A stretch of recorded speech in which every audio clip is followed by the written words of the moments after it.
Esta semana, en Conversaciones con Cebrián, el protagonista es uno de los padres fundadores de la Constitución. El abogado Miguel Roca, nacido en los años 40, desempeñó un papel clave en la transición política del país. Defensor del catalanismo, fue uno de los 7 ponentes a los que se encomendó la redacción de la Constitución de 1978 y representaba al grupo vasco y catalán, integrado por las principales formaciones nacionalistas. Durante la conversación, Roca pone de relieve que, a pesar de las enormes dificultades de la época, el espíritu dominante en el Congreso era de reconciliación entre los vencedores y vencidos de la guerra civil, de construcción de un nuevo Estado democrático y de optimismo. Va a ser difícil, decían, pero lo vamos a hacer bien, asegura el abogado. Ambos, protagonistas de este diálogo, reclaman la reconstrucción del consenso y la necesidad de diálogo para acabar con la actual polarización. Repasan la llamada Operación Roca, un intento tras la debacle electoral de 1982 del partido fundado por Adolfo Suárez, la UCD, de lanzar la operación del Partido Reformista que aspiraba a integrar al catalanismo democrático en la gobernación española.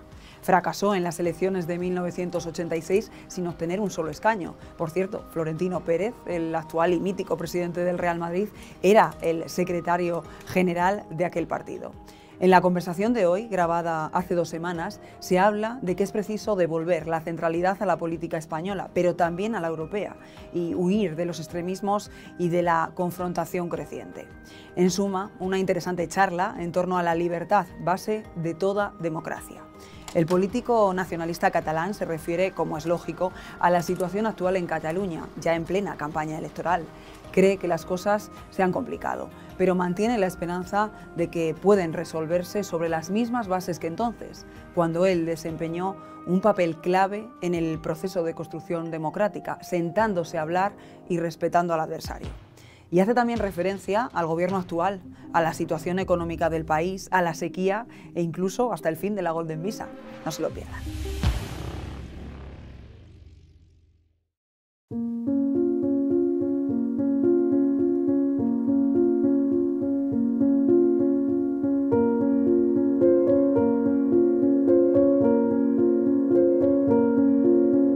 Bienvenido, Miguel Roca. Bien hallado, muchas ¿Podríamos gracias. decir, o podrías decir lo de ya soca aquí? No me muevo de aquí, o sea, que sigo estando aquí. Te lo preguntaba por la famosa frase de Tarradellas, cuando vino como presidente de la Generalitat en el exilio. La gente no sabe que esto fue una decisión del rey Juan Carlos, porque Adolfo Suárez no lo tenía del todo claro. Y testigos, gente muy cercana a Suárez, que fueron testigos de la conversación entre el presidente Tarradellas y Suárez, contaron que la conversación había ido muy mal y que, sin embargo, al día siguiente hubo una conversación... Al mismo día, al salir, ya Tarradellas astutamente... ¿Cómo ha ido la entrevista? Fantástica. Sí, porque era un político formidable, ¿no? Y efectivamente, habiendo ido muy mal, él declaró a la prensa que era un gran tipo, Adolfo Suárez y tal. Y al día siguiente lo que salió muy bien fue la conversación con el rey Juan Carlos. Dicen que porque el padre del rey, don Juan de Borbón, le había dicho al rey Juan Carlos que Cataluña era un tema diferente y que con Cataluña había que llegar a pactos. Quiero saber un poco tu opinión sobre eso. Tiene su actualidad, sí. Pero lo que es más gracioso de esta entrevista entre Suárez y Tarradellas es que, aparte de esta salida diciendo fantástico, es que él puso solo un requisito para la entrevista, que se dijese el honorable Tarradellas. El comunicado era el honorable, porque el honorable, este título, era el reconocimiento de su condición de presidente. Y por lo tanto, muy astutamente, él dice, yo no vengo aquí, diríamos, camuflado, yo vengo aquí en mi condición de presidente de la Generalitat. Hubo la discusión de si era molt honorable o honorable, y dijeron, bueno, esto en castellano, esto es molt honorable y el muy honorable, entonces dijeron honorable. Pero con esto, él consiguió realmente el reconocimiento de un estatus. He querido comenzar la conversación citando al presidente Tarradellas, con el que tuve una relación frecuente y muy buena, porque efectivamente Cataluña está de actualidad desde hace años ya, y porque Cataluña ha tenido siempre fama de ser un país de pactos, de ser un país de acuerdos, de ser un país efectivamente dialogante. Y tú mismo, tu padre, cuando en su actividad política, lo que hizo fue también pactos, incluso pactos que trataban de acabar con la guerra civil española, desde su exilio en París, etcétera y tal, ¿no? Y tú representabas no solo a Cataluña, sino a lo que era el bloque nacionalista vasco-catalán, por así decirlo, en la Comisión Constitucional, entre otras cosas porque el Partido Socialista Obrero Español cedió uno de los puestos que teóricamente le correspondían precisamente para que las nacionalidades estuvieran allí representadas. Yo creo, vale, que esta historia siempre se cuenta con esta visión. No exactamente así, también así, pero además, porque si en vez de 7 ponentes éramos 9, no había manera de excluir a Tierno Galván. Y en aquel momento esta presencia les molestaba por lo que era de competencia en su espacio socialista, ¿no? Pero sí, ciertamente entonces esto es lo que se tradujo, es que los socialistas, para justificar el número 7 de ponentes, renunciaron a 1 y esto permitió la presencia que en aquel momento era la del grupo parlamentario vasco-catalán, que yo actuaba como portavoz. Tarradellas regresa antes de la aprobación de la Constitución. Incluso yo tengo en la memoria el recuerdo de visitarle a Tarradellas ya en el Palacio de la Generalitat para explicarle cómo iba la ponencia constitucional, o sea, que le teníamos informado y por lo tanto se empezó a construir lo que sería, diríamos, las bases del proceso de la transición. Se empezaron a construir, diríamos, muy simultáneamente a la elaboración de la Constitución. Los pactos de la Moncloa fueron otra expresión. Es decir, no se esperó, o la amnistía, previamente a la Constitución, ¿no? Por lo tanto, esto son aspectos que demuestran que toda la etapa de la transición contemplaba un abanico de problemas y que requerían respuestas que encontrarían esta respuesta o en la Constitución o en los pactos de la Moncloa o en el restablecimiento de la Generalitat. Es decir, había un abanico de posibilidades y de problemas que se resolvían, diríamos, de una manera muy integrada, muy cohesionada.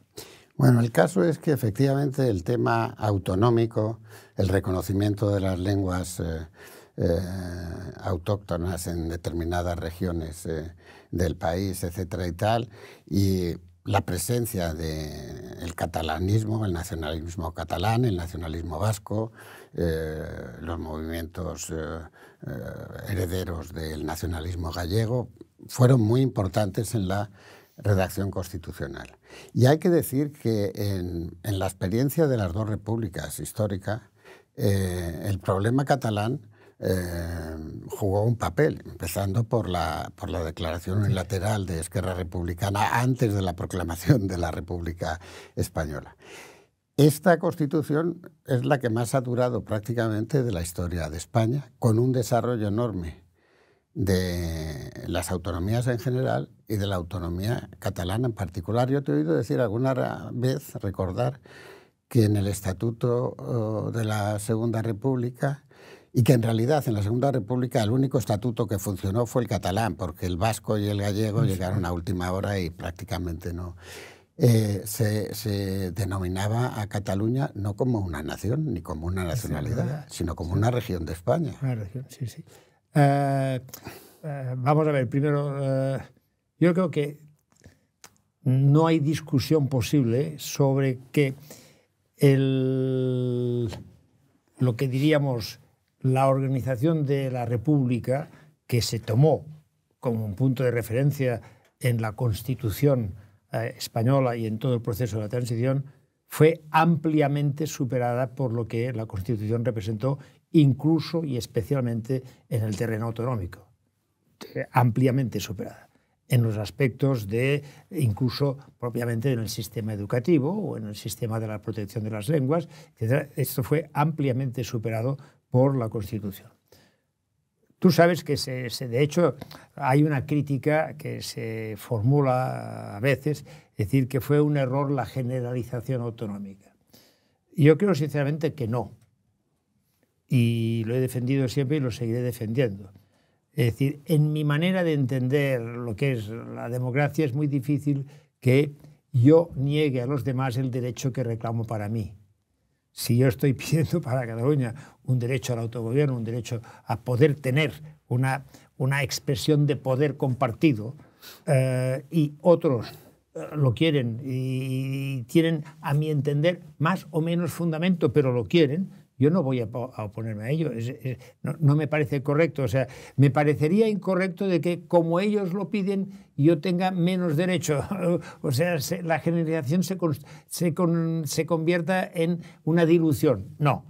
Pero la transformación de España de un Estado totalitario y centralista en un Estado democrático y descentralizado fue absoluta. Puede estar hoy unos dicen que fue es igual. La transformación es espectacular. No hay ningún otro país del mundo occidental que haya vivido un proceso tan rápido de transformación del poder como nosotros practicamos. Es más, esto es que se reconoce en todas partes. O sea, todavía te invitan, para entendernos, a universidades para que expliques cómo se hizo aquello. Porque la única experiencia de una transformación de un Estado totalitario a un Estado democrático y descentralizado la tuvo Alemania después de la Segunda Guerra Mundial, con una diferencia, que ahí la descentralización la hicieron los tanques americanos para evitar que hubiera una centralización que de nuevo fuera tentadora para la resurrección del nazismo. Aquí la hicimos nosotros solos, sin tanques de nadie. Esto es espectacular. Aquello fue muy bueno. Y ahora se quiere, para entendernos, poner en cuestión. Para eso está la libertad. Pero lo que hicimos en aquel momento fue espectacular. A mí lo que yo efectivamente, en mi condición de periodista, fui testigo directo y tuve un trato directo con muchísimos líderes políticos del momento, etcétera, y concretamente con el general Gutiérrez Mellado me invitaron muchas veces a dar conferencias en América Latina, esencialmente en Argentina con la Junta Militar todavía, en Chile con Pinochet, en Uruguay con la Junta Militar, para explicar cómo se podía hacer aquello. Y he de decir que todavía ahora en algunos países de América Latina que han vuelto a tener conflictos internos serios, nos llaman a algunas personas que vivimos la transición para que expliquemos eso. Y pese a eso, se está transmitiendo el mensaje desde la clase política, se está transmitiendo el mensaje y desde la clase política a derecha e izquierda, según qué casos, de que aquello fue un invento y fue un truco y fue una trampa y no fue una reconciliación, que es lo que pasó, ¿no?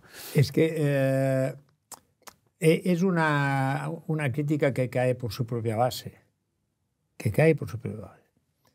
La reconciliación se inicia el mismo día en que se constituye el Congreso de los Diputados, después de las primeras elecciones democráticas. Compasionaria.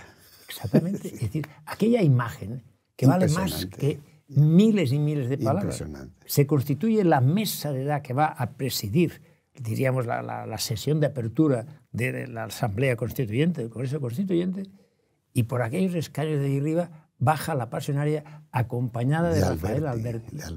Y que le espera abajo, para incorporarse juntos a la mesa, espera B. de Arteaga. Claro, esta imagen, que no me hablen de que esto fue... No, es la fachosfera, como ahora se dice. Es ridículo, es que detrás de aquello había muchísimos muertos. Muchos. Y muchísimos muchísima presos, represión. Exiliados. Muchísimo exilio. Era una cosa impresionante. Y aquello era la imagen de decir, lo vamos a hacer bien. Cuesta, va a ser difícil. Y lo fue. Pero ahí estamos para intentarlo. Y había una voluntad muy dominante de que aquellos esfuerzos salieran bien. Y yo creo que esto no deberíamos valorarlo simplemente, déjame decirte, por la satisfacción que me pueda inspirar a los que estábamos allí en aquel momento. No, por una razón. Porque quiere decir que si en una ocasión tan difícil lo hicimos bien, ¿por qué no podemos volverlo a hacerlo bien en otras ocasiones? Esa es mi pregunta. ¿Por qué no podemos hacerlo bien? Porque todavía hoy, desde muchos países que quieren hacer la transición, no sé en tu caso, supongo que sí, desde luego en el mío y en otros que conozco, nos llaman para que participemos, y todavía hoy la transición española en países con gobiernos de izquierda y con gobiernos es un ejemplo de reconciliación, ¿no?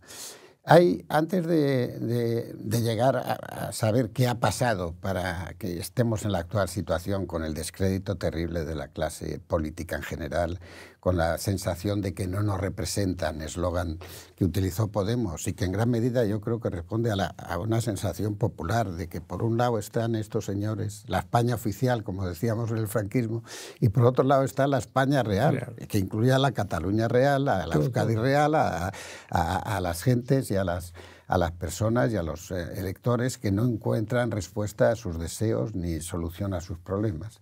¿Qué ha pasado, no? Pero antes quería referirme a una experiencia que tú tuviste y que efectivamente pudiera servir de ejemplo nuevamente ahora, que es buscar la centralidad a través de un partido liberal, inicialmente liderado por ti, pero cuyo secretario general la gente ya no se acuerda. Era Florentino Pérez, el actual ya, el legendario presidente del Real Madrid, que estaba en la política y que fue secretario general de tu partido en un intento formidable de hacer, pues es un partido de centro liberal capaz de ser bisagra o alternativa a todo aquello, ¿no?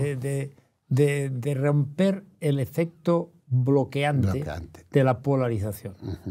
Es decir, esto hoy ya no hay nadie en la doctrina política que no acepte que la polarización bloquea. Cuando se polarizan los dos lados, se justifican a sí mismo para evitar que el otro gane. No me comprometo a nada, simplemente intento evitar que el otro gane. Claro, si aquí no hay una fuerza que sea capaz de distensionar y abiertamente poder interlocutar con unos y con otros, poder hablar, poder pactar puntualmente o más establemente, pero que pueda realmente aportar la estabilidad que solo la centralidad puede dar en la vida política de las democracias liberales. Necesitamos esto. En aquel momento pues nos equivocamos o no nos equivocamos, o lo hicimos mal o lo hice mal, no lo sé, me es igual. Pero lo que sí quiero decir es que el problema sigue siendo el mismo, y yo diría que afortunadamente, entre comillas, desde un punto de vista de que no es porque lo hayamos hecho mal simplemente aquí, Europa necesita esto. Europa está haciendo una apuesta para encontrar su centralidad, o Estados Unidos, no digamos, estamos haciendo una apuesta para ver cómo construimos, diríamos, el colchón amortiguador de las tensiones de la polarización. Y esto yo creo que es básico para nuestro futuro. Seguramente una parte de esta situación tiene mucho que ver con, yo creo, una cosa que no hemos hecho bien, seguro. Hay muchas más. Pero hay una que yo creo que no hemos hecho pedagogía. Es decir, no hemos explicado que realmente los países tienen etapas, diríamos, positivas de superación de sus problemas, pero no deben olvidarse que estos problemas existían. No deben olvidarse de los genes. Es decir, aquí hay unos problemas históricos que nosotros hemos intentado reconducir, pero que no hemos explicado lo que aquello representó. No hemos explicado lo que aquello representó, las dificultades que aquello comportaba. Hemos dado normalidad a un hecho que todavía no lo sigue siendo en nuestro mundo.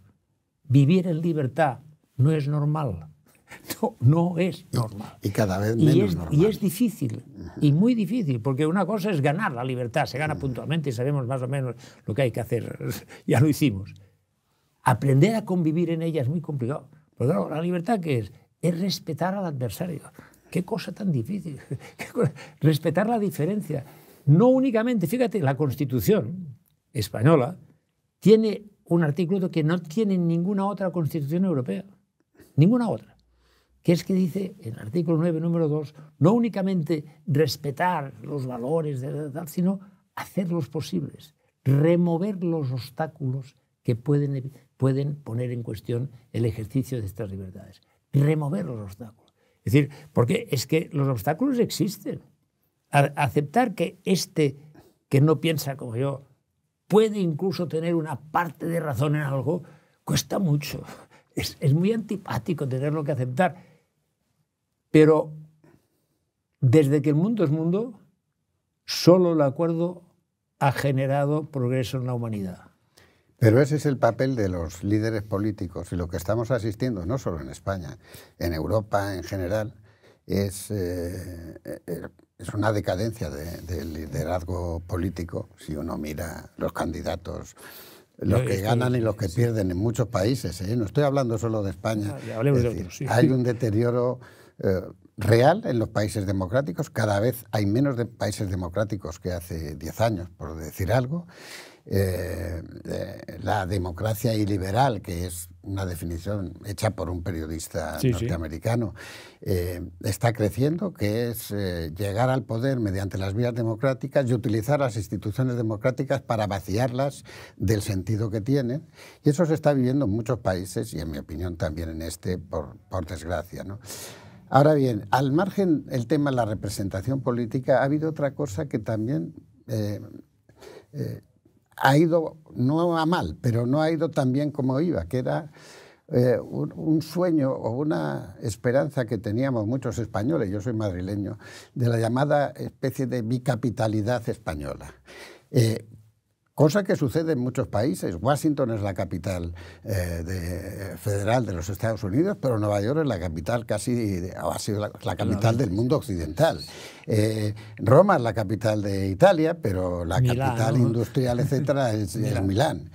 Incluso la relación, porque no existía Berlín, entre Hamburgo y Bonn durante la Alemania. Es decir, y sobre todo después de los Juegos de Barcelona, etcétera, se veía la pujanza formidable de Barcelona y el hecho de que efectivamente, y además el crecimiento de Madrid, que era una ciudad inicialmente mucho más provinciana que Barcelona. Los madrileños íbamos a Barcelona. Barcelona era la puerta de Europa para el resto de España. Era donde la cultura, la inteligencia, el arte, etcétera y tal, se desarrollaba infinitamente más. Estoy hablando de los años 60 y principios de los 70, y se inventó el llamado Golfo, el avión que iba a Madrid-Barcelona, a las 12 de la noche. Claro, precisamente porque para nosotros Barcelona era la puerta de Europa en aquella historia. Y sin embargo, eso se ha perdido, o por lo menos se ha oscurecido, no sé cómo decirlo. Vamos a ver, a mí me gusta explicar en Madrid, cuando se habla del tema de Cataluña en términos actuales, es decir, hombre, de un problema que hace 200 años que dura, como mínimo debemos reconocer que es un problema. O sea, lo que se sorprende es decir, no, es que hay un problema. No, aquí hay una cuestión que se ha planteado históricamente, que es un encaje, diríamos, pacífico y constructivo de lo que puede aportar Cataluña al conjunto de España, desde el reconocimiento de su personalidad y de sus características, de su singularidad. Esto ha tenido etapas diversas a lo largo de los últimos 2 siglos, ha tenido momentos diversos. Yo creo que con la etapa desde el 77, en toda la etapa de la transición, aquí hubo una recuperación del papel que Cataluña podía jugar en la construcción de este nuevo Estado democrático, un papel importante. Las cosas se han complicado, esto es evidente. Yo creo que pueden resolverse, pero para resolverse habrá que sentarse a hablar. Claro. Y hablar, diríamos, sin prisas, y hablar con voluntad de acercamientos puntuales, y progresivos. A mí siempre me ha gustado señalar de que las conversaciones, las negociaciones, deberían empezarse en los postres. En el primer plato hay que empezar para decir cómo van las cosas y tal. Hasta el momento en los postres, porque claro, si de entrada todos llegamos con nuestros apriorismos, esto va a ser difícil. La situación es complicada. Yo quiero apostar a que tiene solución, pero tiene solución a base de que hagamos todos un esfuerzo de comprensión y de acercamiento real. Miremos una cuestión. Cuando hicimos la Constitución, en los primeros años de la Constitución, desde la tribuna del Congreso de los Diputados, diputados de todos los colores hablaban con naturalidad de la realidad plurinacional de España. Con absoluta naturalidad. Y no pasaba nada. Ahora simplemente hablar de la pluralidad ya parece que... Oye, la diversidad va con la modernidad. Somos heterogéneos, gracias a Dios. Somos diferentes, gracias a Dios. Esto es bueno, porque la diferencia enriquece.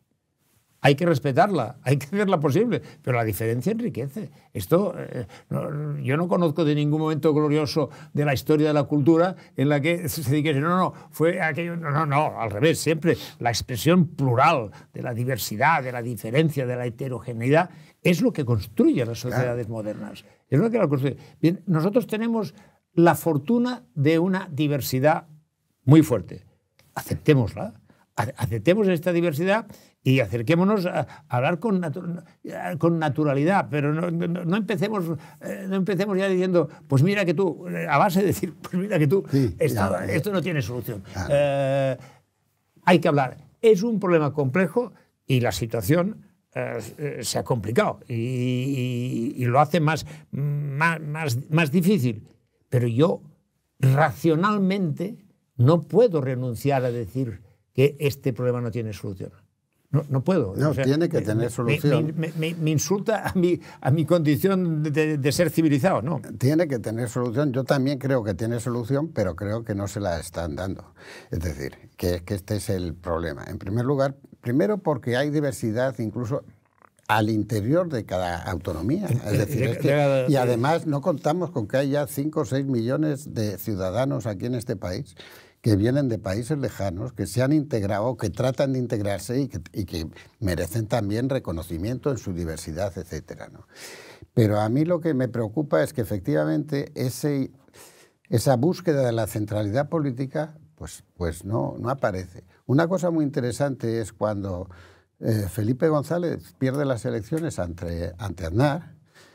Felipe González le recomienda a Pujol. Hay que decir que la relación entre Pujol y Felipe González era muy fluida y muy buena, y que Pujol, al margen de los otros errores y lo que se quiera decir de él, fue un personaje muy importante también en la transición española. Y igual que el rey Juan Carlos, que también ha cometido otros errores, pero sin estas personas no hubiera sido posible lo que se hizo, ¿no? Y Pujol incluso luego llegó a explicar por qué había pactado con José María Aznar, que no era una derecha muy suave, precisamente, pero hubo pasos positivos, tanto para la evolución de lo que era el Partido Popular, por un lado, como para la evolución del proceso autonómico catalán, etcétera y tal, ¿no? Yo también creo que hay solución, pero vuelvo a decir, hay que querer dársela. Esta idea de voy a las elecciones no para ganarlas y gobernar yo, sino para que las pierda otro, para que no gobierne otro, es una cosa completamente ridícula, ¿no? Y ojalá, es decir, obviamente, yo apoyé los indultos en mis artículos del País, porque obviamente no puede haber soluciones si un número considerable de líderes políticos, independientemente de cuáles han sido sus responsabilidades, pues no tienen acceso al debate político, etcétera y tal, ¿no? Pero Y además hay una tal cantidad de elecciones en este país cada rato. Solo este año tenemos en pocos meses 3 elecciones, pero el año pasado... De momento. De momento, ¿no? De momento, ¿no? De momento. Sí.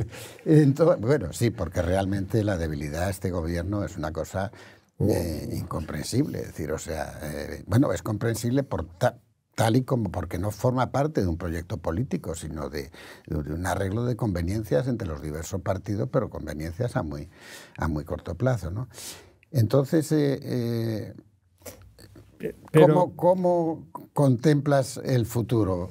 Hombre, ¿O cuáles son tus deseos para el futuro inmediato? Mejor, porque claro, sería petulante a mi edad cómo construyo un futuro. A mi edad estamos para explicar lo que pasó, para defender lo que se hizo en aquel momento e intentar trasladar al conjunto de la sociedad que sobre las mismas bases sobre las que se operó en su momento puede construirse, diríamos, un espacio de convivencia compartido, que es lo más importante. De entrada, yo creo que hay una cosa muy clara, es decir, yo creo que la gente entiende que convivir es un valor muy importante y que convivir quiere decir estabilidad y quiere decir la libertad construida sobre el respeto a la diferencia. Bueno, dices, bueno, hasta aquí todo esto es muy formal, podemos avanzar. Bueno, pongámonos de acuerdo sobre esto y entonces sigamos avanzando. Porque la verdad es que al final hay muchas discusiones que podían solventarse muy fácilmente.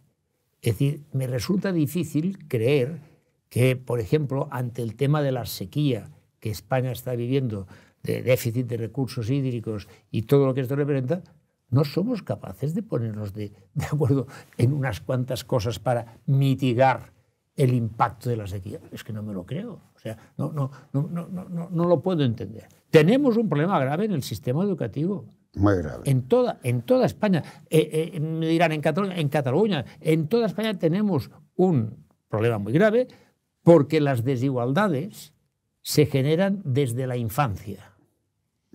Y tienen mucho que ver con la preparación que les podamos dar a estos futuros jóvenes adultos. Esto, bueno, no podemos ponernos de acuerdo sobre esto. Ya sé que hay detrás de aquí una carga ideológica, pero lo que es evidente es que entre el 0 y el 10 seguro que todos podemos coincidir como mínimo en el 7. Como mínimo en el 7. Y esto te puede seguir la política de vivienda. Necesitamos una política de vivienda clarísima porque no se ha hecho. Es igual, no busquemos quiénes son los responsables. No se ha hecho una política de vivienda, ahora la llaman asequible o social, como tú quieras. No se ha hecho. Lo que sé seguro es que el Golden Visa no resuelve el problema de la vivienda.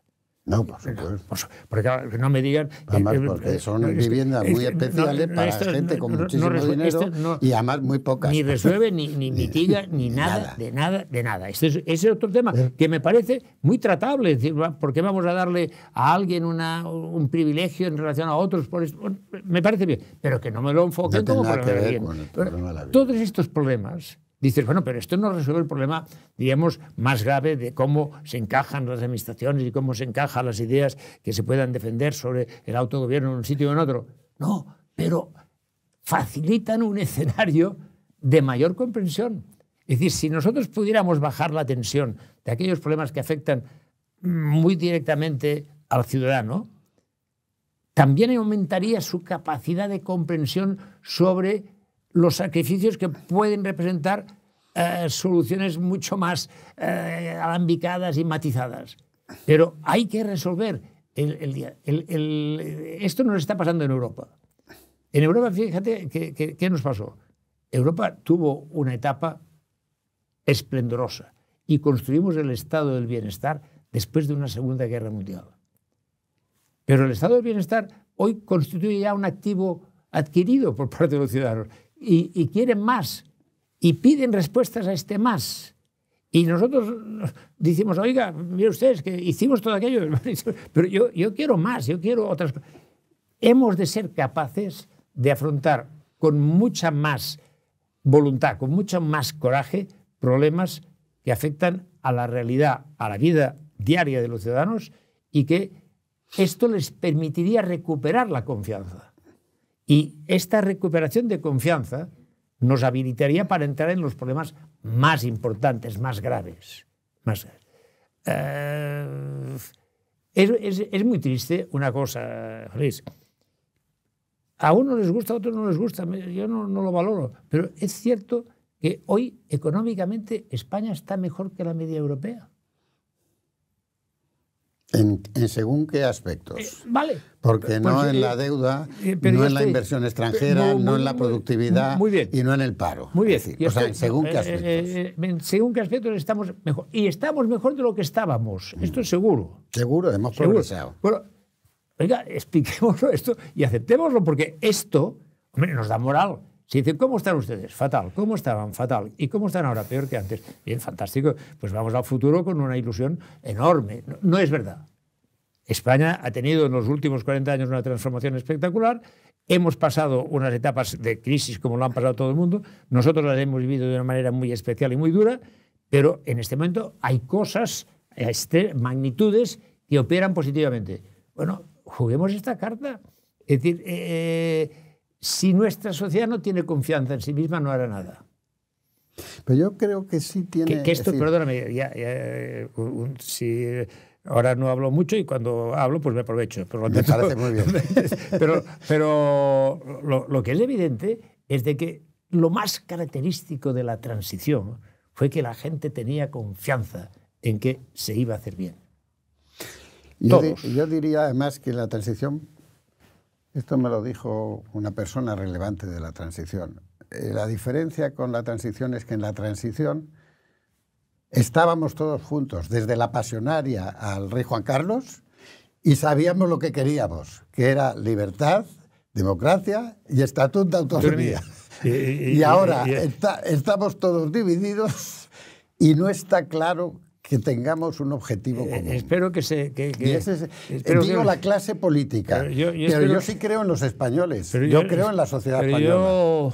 Yo espero que se me entienda bien lo que quiero decir. Siempre tenemos riesgo, ¿no?, de que lo diga mal. Pero el día que se aprobó el Estatuto de Autonomía de Cataluña, en aquel día, en el Congreso de los Diputados, Suárez, desde su escaño, sube para felicitar a los de la minoría catalana como un poco representativos de lo que podía ser aquel momento. Sube para felicitar.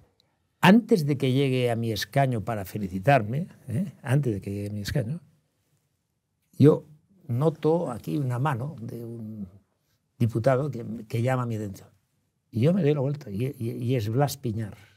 ¡Qué barbaridad! Que acababa de hacer una intervención brutal contra el estatuto. Contra el estatuto. Pero viene y me dice, felicidades porque yo sé lo que esto representa para ti. Este era el espíritu de la transición. Blas Piñar había subido para decir, a la tribuna para decir todos los males que a su entender esto representaba. Pero era capaz de distinguir esto de la relación personal con sus compañeros diputados. Esto hizo posible la transición. Esto nos dio coraje, fuerza. Nos sentimos, diríamos, orgullosos de lo que estábamos haciendo. Era un esfuerzo colectivo. Y era un esfuerzo absolutamente colectivo. Yo siempre he dicho, y lo repito, que cuando dicen, ustedes redactaron la Constitución, no, mire, la Constitución la redactó el pueblo, de verdad. No lo digo, nosotros éramos unos amanuenses, como diría Vargas Llosa, un escribidor que estaba ahí escribiendo lo que la gente decía. Y esto, claro, es bastante espectacular. ¿Por qué hemos olvidado esto? Es como si alguien me dice, en Francia, no sé cuántos años después, todavía, para entendernos, mitifican la Revolución Francesa. Es decir, todos se sienten, en cierto modo, herederos de la Revolución Francesa, de un lado y de otro, de un color y de otro. Entonces, nosotros hicimos una cosa impresionante, que no era únicamente una respuesta a la dictadura de Franco. Era una respuesta a la dictadura de Franco, a la guerra civil, a todo lo que había sido una larga confrontación inquisitorial que España había vivido desde finales del 18. Y a una serie de guerras civiles durante todo el 19. Nosotros sí, yo siempre he dicho que nosotros no entramos en las guerras mundiales porque estábamos tan ocupados en matarnos entre nosotros que no teníamos tiempo de matarnos con los de fuera. Pero era esto. Y a esto le damos respuesta. No lo podemos valorar.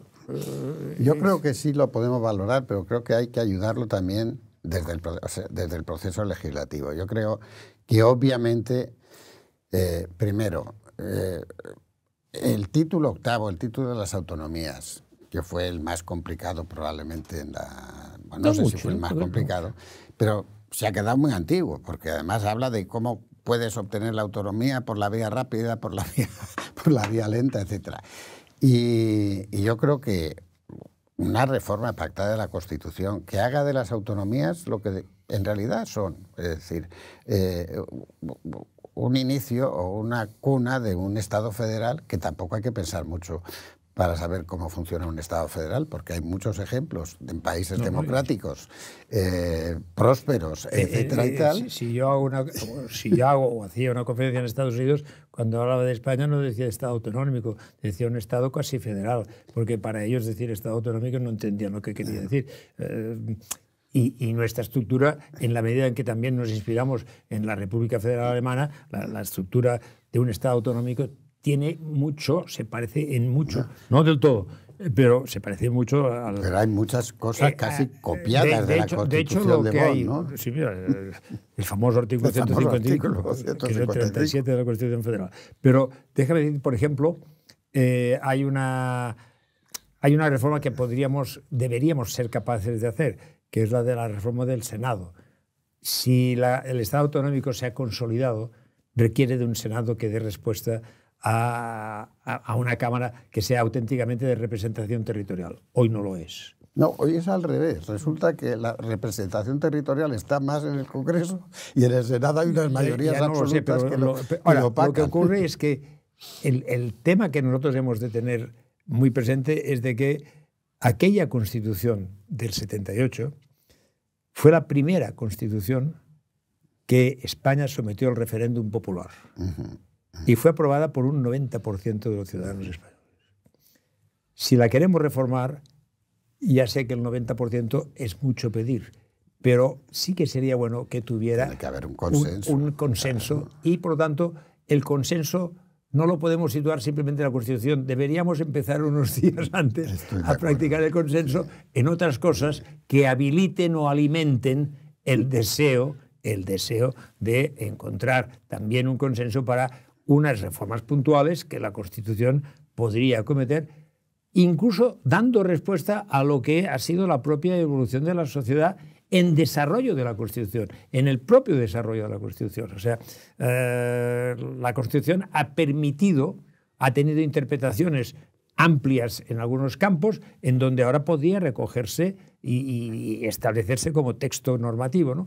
Pero falta voluntad. Es decir, al final la cultura del acuerdo es un problema de voluntad.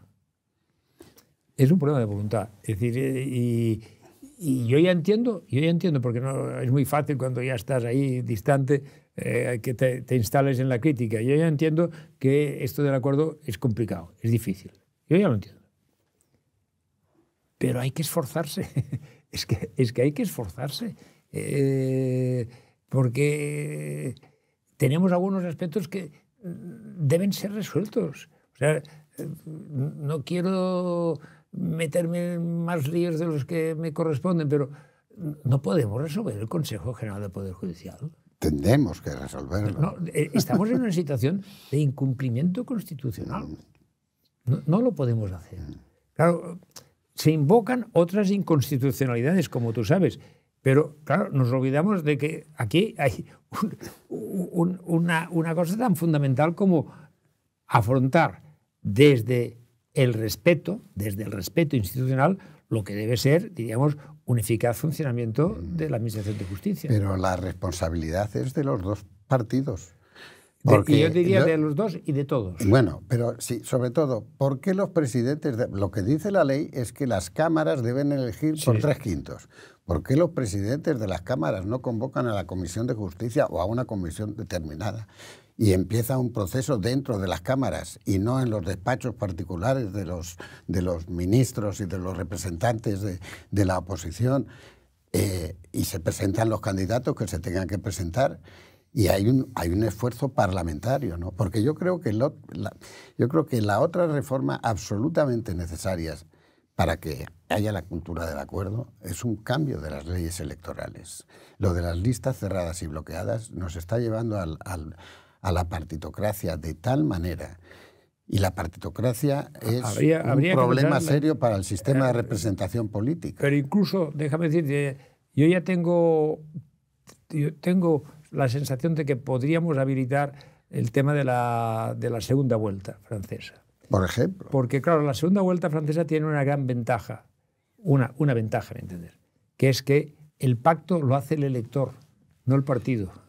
O sea, no es aquello de decir, yo pacto con este partido con el que había dicho que no pactaría jamás. No, es el elector que en una segunda vuelta dice, el partido que yo votaba no sale, pues voy a votar este.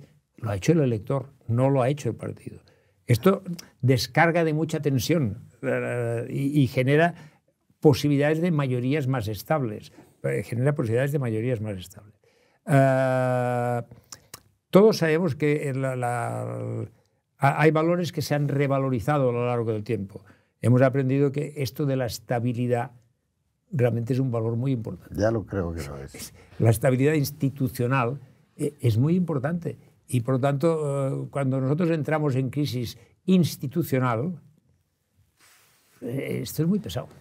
Miguel está agonizando ya esta conversación porque hay tantas cosas interesantes. Pensaba que me lo decía a mí. No. Somos de la misma quinta, o sea que no. Es decir, no. Pero antes de eso, quisiera hacer una breve referencia. Estamos en un periodo electoral, lo hemos tenido en Galicia, ahora estamos en Cataluña, luego vienen...